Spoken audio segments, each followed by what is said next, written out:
ಅಸ್ತವ್ಯಸ್ತವಾಗಿ ಅವರು ಕೂಡ ಡಾಕ್ಟರ್ ಹತ್ರ ಕರ್ಕೊಂಡು ಹೋಗಿ ಅವ್ರ ಹತ್ರ ಈಗಿನ ಅವ್ರ ಡಾಕ್ಟರ್ ಇಂದ ಮನೆಗೆ ಬಂದಿದ್ದಾರೆ.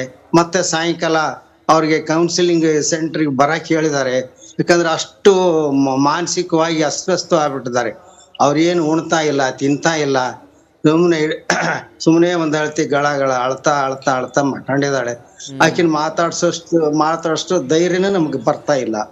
ಶಿವಣ್ಣವ್ರೆ, ಇಂಥ ಸಮಯದಲ್ಲಿ ತಮ್ಮನ್ನ ಮಾತಾಡ್ಸೋದು ಅವರು ಕೂಡ ತಂದೆ ತಾಯಿ ಕೂಡ ಸಾಂತ್ವನ ಹೇಳಿದ್ರು ಕೂಡ ಆಕಿಗೆ ಆಗ್ತಾ ಇಲ್ಲ. ಕರೆಕ್ಟ್. ಇಂಥ ಸಮಯದಲ್ಲಿ ತಮ್ಮನ್ನ ಮಾತಾಡ್ಸೋದು ತಮಗೂ ಬೇಸರ ಅನ್ಸುತ್ತೆ. ಪುತ್ರ ಶೋಕ ನಿರಂತರ, ಅದು ಯಾವಾಗ್ಲೂ ಕೂಡ ಮಗನನ್ನ ಕಳ್ಕೊಂಡಂತ ನೋವು ಮನ್ಸಲ್ಲಿ ಹಂಗೆ ಇರುತ್ತೆ ಶಿವಣ್ಣಗೌಡ್ರೆ. ಇರುತ್ತೆ ಸರ್, ತಾವು ತಮ್ಮ ಕೆಲಸ ಮಾಡ್ತೀರಿ, ಆದ್ರೆ ನಮಗೆ ಆ ಒಂದು ಇದು ನಮಗೇನು ಹೇಳಿಕೆ ಕೂಡ ಆಗ್ತಾ ಇಲ್ಲ. ತಂದೆ ಇವು ಎಲ್ಲ ಮರುಕಳಿಸ್ತಾ ಇದಾವೆ, ನಮಗೆ ಮಾತಾಡಕ್ಕೆ ಆಗ್ತಾ ಇಲ್ಲ. ಆದ್ರೆ ಶಿವಣ್ಣಗೌಡ್ರೆ, ಮತ್ತೆ ಇಂಥ ಘಟನೆ ಇನ್ನೊಬ್ರಿಗೆ ಆಗ್ಬಾರ್ದು. ಈಗ ರೇಣುಕಾಸ್ವಾಮಿ ಅವ್ರಿಗೆ ಆಗಿರ್ತಕ್ಕಂಥ ಅನ್ಯಾಯ ಇದೆಯಲ್ಲ, ಘನಘೋರವಾದಂತ ಅನ್ಯಾಯ, ಇದು ಈ ನೆಲದ ಯಾವ ಮನುಷ್ಯರಿಗೂ ಕೂಡ ಆಗ್ಬಾರ್ದು. ಈ ತರ ಕಾನೂನು ಸಾಕಷ್ಟು ಬಿಗಿಯಾಗಿದೆ ಅಲ್ವಾ? ಯಾವ ಪ್ರಾಣಿಗೂ ಆಗ್ಬಾರ್ದು, ಇದೇ ಕೊನೆ ಆಗ್ಬೇಕು. ಅದು ಪಾಠ ಆಗ್ಬೇಕು, ಎಲ್ಲರಿಗೂ ಒಂದು ಪಾಠ ಆಗ್ಬೇಕು. ಕಾನೂನು ಮುಖಾಂತರ ಪಾಠ ಆಗ್ಬೇಕು ಎಲ್ಲಾ ಜನರಿಗೆ. ಇಂಥವ್ರಿಗೆಲ್ಲ ರೌಡಿಸಂ ಗುಂಡಾಗಳು ಏನಿದ್ದಾರೆ ಇವ್ರಿಗೆ ಒಂದು ಪಾಠ ಆಗ್ಬೇಕು. ಆ ರೀತಿ ಶಿಕ್ಷೆ ಆದ್ರೇನೆ ಮುಂದಿನ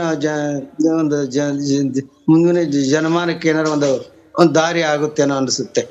ಶಿವಣ್ಣಗೌಡ್ರೆ, ಇದೆಲ್ಲದ್ರ ನಡುವೆ ಈ ಕೊಲೆಗಡುಕರ ಪರವಾಗೆಲ್ಲ ಮಾತಾಡ್ತಾರಲ್ಲ ಅಭಿಮಾನಿಗಳು ಅಂತೇಳಿ ಹೇಳ್ಕೊಂಡವರು, ಮತ್ತೆ ದೊಡ್ಡವರೆಲ್ಲ, ಅವರಿಗೆಲ್ಲ ತಾವು ರೇಣುಕಾ ಸ್ವಾಮಿ ಅವರ ತಂದೆ, ತಮಗ ನೋವಿದೆ, ಆ ಸಂಕಟ ಇದೆ, ತಾವು ಏನ್ ಹೇಳ್ತೀರಿ ಅವರಿಗೆಲ್ಲ?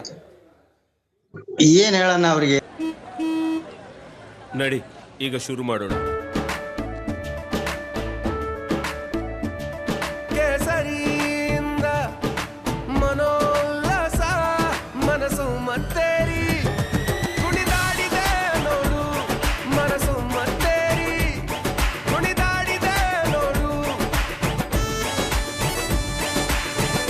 ಕ್ಷಣ ಕ್ಷಣವೂ ಆಚರಿಸಿ ಕೇಸರಿ ಹಬ್ಬ.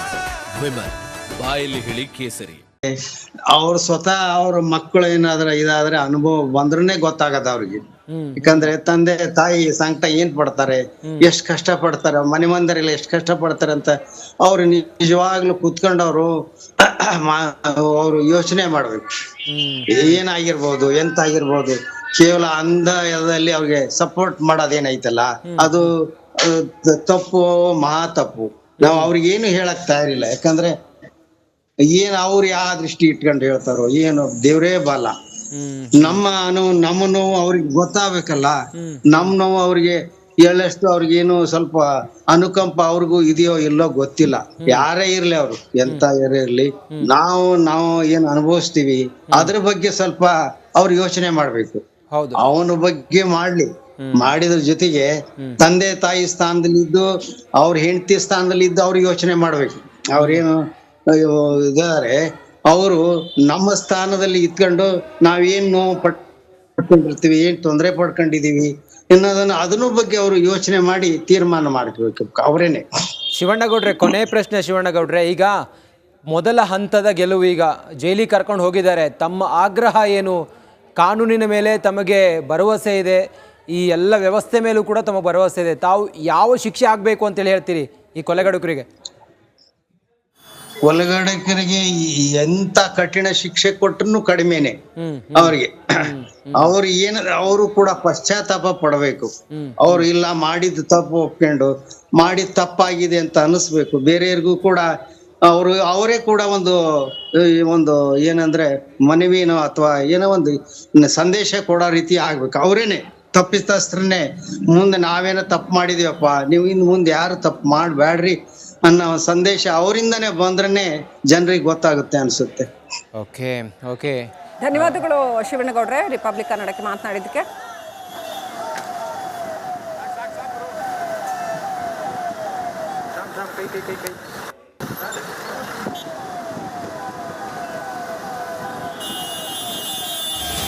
ಬ್ರೇಕಿಂಗ್ ಅಪ್ಡೇಟ್ ಬರ್ತಾ ಇದೆ. ನನ್ನ ಮಗ ಅನುಭವಿಸಿದ ಹಿಂಸೆ ಅವರು ಅನುಭವಿಸ್ಬೇಕು. ನೋಡಿ, ಈಗ ತಾನೇ ಮಾತನಾಡ್ತಾ ಇದ್ರು ಶಿವಣ್ಣಗೌಡ್ರು, ರೇಣುಕಾಸ್ವಾಮಿ ತಂದೆ ಆ ರೀತಿ ಆದ್ರೆ ನನ್ನ ಮಗನ ಆತ್ಮಕ್ಕೆ ಶಾಂತಿ ಸಿಗುತ್ತೆ. ದರ್ಶನ್ ಜೈಲು ಪಾಲಾದ ಬಳಿಕ ರೇಣುಕಾಸ್ವಾಮಿ ತಂದೆ ಕಿಡಿಕಿಡಿ ಆದ್ರು. ರಿಪಬ್ಲಿಕ್ ಕನ್ನಡಕ್ಕೆ ಅವರು ಮಾಹಿತಿಯನ್ನು ಕೊಟ್ಟರು, ಮಾತನಾಡಿದ್ರು. ಅವ್ರಿಗೆ ಏನ್ ಅನ್ನಿಸ್ತು ಅನ್ನೋದನ್ನ, ಮನಸ್ಸಿನ ನೋವನ್ನ ತೋಡ್ಕೊಂಡ್ರು. ನನ್ನ ಮಗ ಅನುಭವಿಸಿದ ಹಿಂಸೆನ ಅವರು ಅನುಭವಿಸ್ಬೇಕು, ಆ ರೀತಿ ಆದ್ರೆ ನನ್ನ ಮಗನ ಆತ್ಮಕ್ಕೆ ಶಾಂತಿ ಸಿಗತ್ತೆ ಅಂತ ಕೇಳಿದ ಕೂಡಲೇ ನಿಮ್ಗೆ ಏನ್ ಅನ್ಸುತ್ತೆ ಅಂತ ಕೇಳಿದ ಕೂಡಲೇ ಈ ಮಾತನ್ನ ಅವ್ರು ಹೇಳಿದ್ರು. ಇನ್ನೆಷ್ಟು ಆಕ್ರೋಶ, ಇನ್ನೆಷ್ಟು ನೋವು ತುಂಬಿರಬೇಕು ಆ ಒಂದು ಮನಸ್ಸಿನಲ್ಲಿ ಅವ್ರಿಗೆ. ರೇಣುಕಾಸ್ವಾಮಿ ವಿಚಾರದಲ್ಲಿ ಅವರ ನೋವನ್ನ ತಂದೆ ಎಕ್ಸ್ಪ್ರೆಸ್ ಮಾಡಿದ್ದಾರೆ. ರೇಣುಕಾಸ್ವಾಮಿ ಅವರ ತಂದೆ ನಮ್ಮ ಜೊತೆಯಲ್ಲಿ ಮಾತಾಡಿದ್ರು. ರೇಣುಕಾಸ್ವಾಮಿ ಪತ್ನಿ ಮಾನಸಿಕವಾಗಿ ಅಸ್ವಸ್ಥರಾಗಿದ್ದಾರೆ. ಅವರಿಗೆ ಹೇಗೆ ಧೈರ್ಯ ಹೇಳೋದು ಅಂತೇಳಿ ನಮಗೆ ಗೊತ್ತಾಗ್ತಾ ಇಲ್ಲ. ಫ್ಯಾಮಿಲಿ ಕುಗ್ಗೋಗಿದೆ. ಅವರ ತಂದೆ ತಾಯಿ ಕೂಡ ಧೈರ್ಯ ಹೇಳಿದ್ರು ಸುಮ್ಮನಾಗ್ತಾ ಇಲ್ವಂತೆ. ಅವರನ್ನ ಕೌನ್ಸಿಲಿಂಗ್ಗೆ ಕರೆದಿದ್ದಾರೆ, ಹೋಗ್ತಿದ್ದಾರೆ ಅಂತೇಳಿ ಹೇಳಿದ್ದಾರೆ. ರಿಪಬ್ಲಿಕ್ ಕನ್ನಡದಲ್ಲಿ ರೇಣುಕಾಸ್ವಾಮಿ ತಂದೆ ಶಿವಣ್ಣನವರು ಭಾವುಕರಾದ್ರು, ಕಣ್ಣೀರು ಹಾಕಿದ್ರು. ಪುತ್ರ ಶೋಕ ನಿರಂತರ.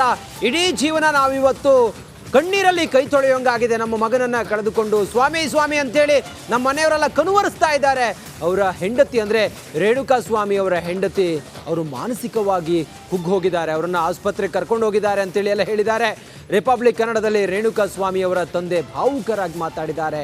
ರೇಣುಕಾಸ್ವಾಮಿ ಅವರ ಪತ್ನಿ ಮಾನಸಿಕವಾಗಿ ಅಸ್ವಸ್ಥರಾಗಿದ್ದಾರೆ ಅನ್ನೋದನ್ನು ಹೇಳಿದ್ದಾರೆ. ರೇಣುಕಾಸ್ವಾಮಿ ಅವರ ಪತ್ನಿ ಅವರ ತಂದೆ ತಾಯಿಯಿಂದ ಅವ್ರಿಗೆ ಸಮಾಧಾನ ಮಾಡಿದ್ರು ಕೂಡ ಅವರು ಸಮಾಧಾನ ಆಗ್ತಾ ಇಲ್ಲ, ಅವರು ಸರಿ ಹೋಗ್ತಾ ಇಲ್ಲ. ಅವರನ್ನು ಆಸ್ಪತ್ರೆಗೆ ಕೌನ್ಸಿಲಿಂಗ್ಗೆ ಕರೆದಿದ್ದಾರೆ. ಈಗ ಕೆಲವೇ ಹೊತ್ತಿನ ಹಿಂದೆ ಅವರು ಆಸ್ಪತ್ರೆಗೆ ಕರ್ಕೊಂಡು ಹೋಗಿದ್ದಾರೆ ಅವರನ್ನು ಅನ್ನೋದನ್ನು ಹೇಳ್ತಾ ರೇಣುಕಾಸ್ವಾಮಿ ಅವರ ತಂದೆ ಕಣ್ಣೀರಲ್ಲಿ ಮಾತಾಡಿದ್ರು. ರಿಪಬ್ಲಿಕ್ ಕನ್ನಡದ ಜೊತೆ ಮಾತಾಡಿದ್ರು, ಕಣ್ಣೀರು ಹಾಕಿದ್ರು. ಆ ಮೂಲಕ ಇಷ್ಟು ದಿನ ಆಯಿತು ರೇಣುಕಾಸ್ವಾಮಿ ಅವರು ಬಿಟ್ಟು ಹೋಗಿ ಅಥವಾ ಅವರನ್ನು ಪಾಪಿಗಳು ಕೊಂದು. ಆದರೆ ಮನೆಯಲ್ಲಿ ಮಾತ್ರ ಸೂತಕದ ಛಾಯೆ ಹಾಗೇ ಇದೆ. ಮನೆಯವರೆಲ್ಲರೂ ಕೂಡ ಕುಗ್ಗಿ ಹೋಗಿದ್ದಾರೆ ಅನ್ನೋದನ್ನು ಹೇಳ್ತಾ ಕಣ್ಣೀರು ಹಾಕಿದ್ದಾರೆ ಶಿವಣ್ಣ, ರೇಣುಕಾಸ್ವಾಮಿ ಅವರ ತಂದೆ. ನಾಗೇಂದ್ರ ಬಾಬು, ನನ್ನ ಸಹೋದ್ಯೋಗಿ ನಾಗೇಂದ್ರ ಬಾಬು ಪರಪ್ಪನ ಅಗ್ರಹಾರದಿಂದ ಸ್ಥಳದಿಂದ ಗ್ರೌಂಡ್ ರಿಪೋರ್ಟ್ ಕೊಡ್ತಾರೆ. ನಾಗೇಂದ್ರ ಬಾಬು, ಇಡೀ ಚೇಸಿಂಗ್ ನೀವು ಮಾಡಿದ್ರಿ, 4 ಗಂಟೆಗೆ ಕೋರ್ಟ್ಗೆ ಹೋದ್ರು, ಅಲ್ಲಿಂದ ನ್ಯಾಯಾಂಗ ಬಂಧನಕ್ಕೆ ಕೊಟ್ರು. ಸೊ ಇಡೀ ಪ್ರಕರಣ ಹೇಗಿತ್ತು? ಡೇ 1 ಇಂದ ನೀವು ಫಾಲೋ ಅಪ್ ಮಾಡ್ತಾ ಇದ್ದೀರಾ. ಈಗ ಹೇಗಿತ್ತು ಇವತ್ತಿನ ಚೇಸಿಂಗ್ ಮತ್ತು ಫಾಲೋ ಅಪ್? ಏನಿದೆ ಅಲ್ಲಿ ಪರಿಸ್ಥಿತಿ?